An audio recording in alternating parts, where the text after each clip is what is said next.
Olá pessoal, a aula de hoje então a gente vai dar uma olhada em domos esféricos, continuando a aula de cascas finas de revolução. Na primeira aula a gente viu um exemplo de domo esférico, que é o Panteão de Roma, né? Então a gente tem aqui a cúpula com esses anéis aqui de reforço para parcela de tração. E em corte a gente tem a estrutura, mostrando aqui nosso domo esférico, né? O que seria o domo esférico? A gente vai ter um raio R1, que é a curvatura do nosso meridiano, tendo um raio constante.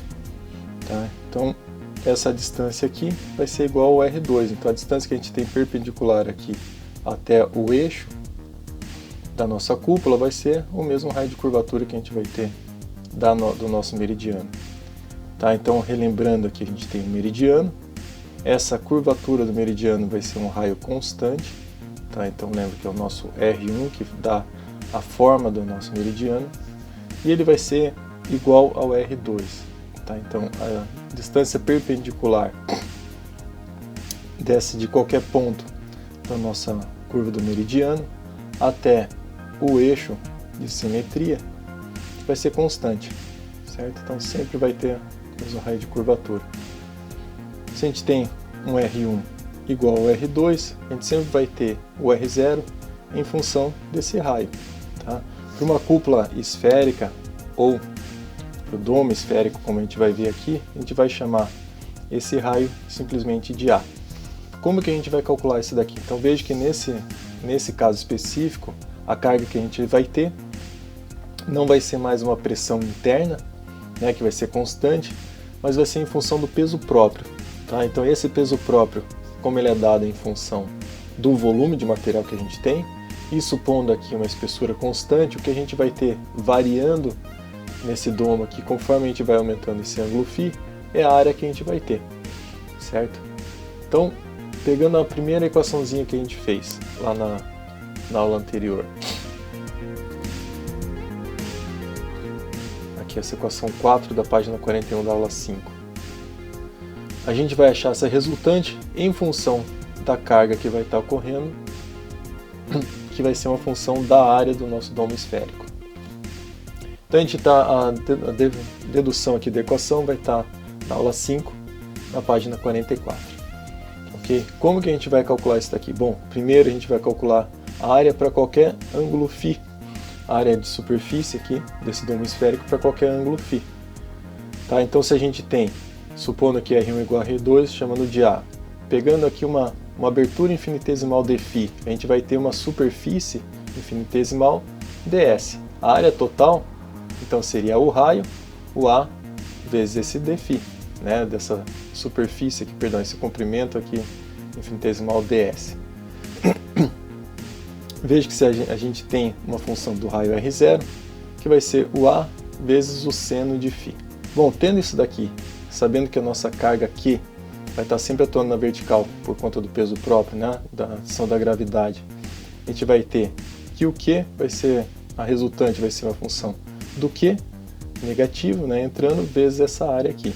A área, como ela é uma função de φ, a gente vai calcular ela infinitesimalmente. Então, a área infinitesimal de A vai ser igual a 2π vezes R0 vezes o ds, certo? Então, fazendo isso daqui, a gente vai ter a área infinitesimal, fazendo a integral de 0 até o ângulo φ do nosso interesse, a gente vai ter a área total.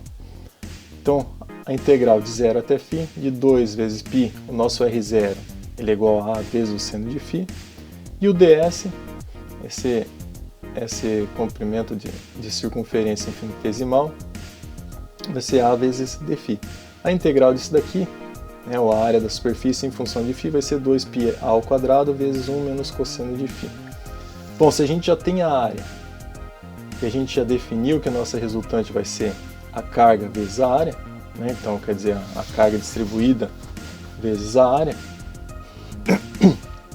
a gente pode jogar direto na nossa equação 4, tá, que foi aquela ali que a gente definiu na aula anterior, e substituir aqui o R, a resultante, por essa equação aqui em função do ângulo φ. Supondo aqui que o nosso Q ele é constante, tá? Então lembra que o carregamento tem que ser axissimétrico. Ele pode até ter uma variação, mas tem que ser uma variação constante ao longo de φ. Substituindo esse R na equação 4 do sigma-φ. Tá? E simplificando aqui, a gente vai ter a nossa primeira equação, que é a tensão meridional sendo igual a menos QA sobre o H vezes 1 mais cosseno de φ. Lembrando que o H é a espessura da nossa casca, do nosso domo esférico, e o Q vai ser a nossa carga vertical, né? Proveniente aí do peso próprio ou de qualquer carga que tenha distribuída, uniformemente distribuída em cima desse nosso domo. Conhecendo o sigma-φ, e a gente conhecendo também qual que seria a nossa parcela Z, lembra que a gente está olhando um Q sempre na vertical, então tem que olhar uma parcela que é perpendicular a essa face do nosso meridiano, perpendicular ao meridiano. E substituindo, a gente vai ter a nossa segunda tensão do sigma θ. Tá? Sempre chegando aqui nessa equação aqui, perdão. Aqui, isso, nessa equação. Então a gente vai ter a carga distribuída vezes o raio dividido pela espessura. Tá? Isso aqui multiplicado por 1 sobre 1 mais cosseno de φ menos cosseno de φ. Então vê que a gente tem aqui uma função do carregamento, do raio, da espessura e do ângulo φ para encontrar tanto a tensão meridional quanto a tensão tangencial. Lembrando o que são essas tensões aqui. A nossa tensão meridional seria um aumento aqui da carga, se a gente olhando no plano aqui, numa direção próxima da vertical. Então seria o acúmulo aqui do peso desses anéis. E a tensão tangencial seria essa abertura ou fechamento dos anéis. Tá? Se a gente fizer, então, olhando aqui no domo, fazendo uma analogia com um baralho de cartas, por exemplo, as cartas se encontram aqui no trecho de cima, certo? Então elas estão comprimindo, certo? As duas cartas aqui no topo estão se empurrando uma para frente da outra, então estão comprimindo aqui em cima. E na base das cartas elas estão tentando escapar. Estão tentando abrir aqui o nosso castelinho, então estão tracionando esses anéis. Então em algum ponto entre o ponto superior que está sofrendo uma compressão da tensão tangencial e na base que está sofrendo uma tração, a gente vai ter um ponto de tensão nula. E essa equação essas duas equações que a gente encontrou do domo esférico vão mostrar qual que é o ângulo que isso acontece para a situação específica de domo esférico. Então nossa tensão meridional sempre vai aumentando, porque é uma questão do aumento do peso próprio. Então conforme aumenta a carga em cima, aumenta a nossa tensão meridional. E a tensão tangencial vai chegar a um ponto que ela vai inverter os sinais. Então o que a gente vai ter aqui? Veja que quando a gente olha aqui as forças nesse gráfico aqui, a gente tem as forças que vão aumentando em relação ao aumento do ângulo φ, e a variação das forças tangenciais que a gente vai ter conforme aumenta o ângulo φ. Então, partindo aqui da tensão meridional, lembra que a gente está só olhando ao longo dessa própria figurinha aqui, dessa própria curva do meridiano. Então, conforme a gente aumenta esse ângulo φ, eu aumento também a carga que está atuando aqui em qualquer lugar, né? Então, a minha força aqui, uma direção tangencial ao meridiano, está sempre aumentando conforme aumento o peso, a quantidade de material que tem aqui em cima. Então, conforme aumenta o ângulo φ, sempre vai aumentando também a nossa tensão, ou nesse caso aqui a força meridional. Mas em relação à tensão tangencial, que seria aqui uma tensão perpendicular a esse plano que a gente está olhando, lembra que a abertura dos anéis aqui da nossa colmeia,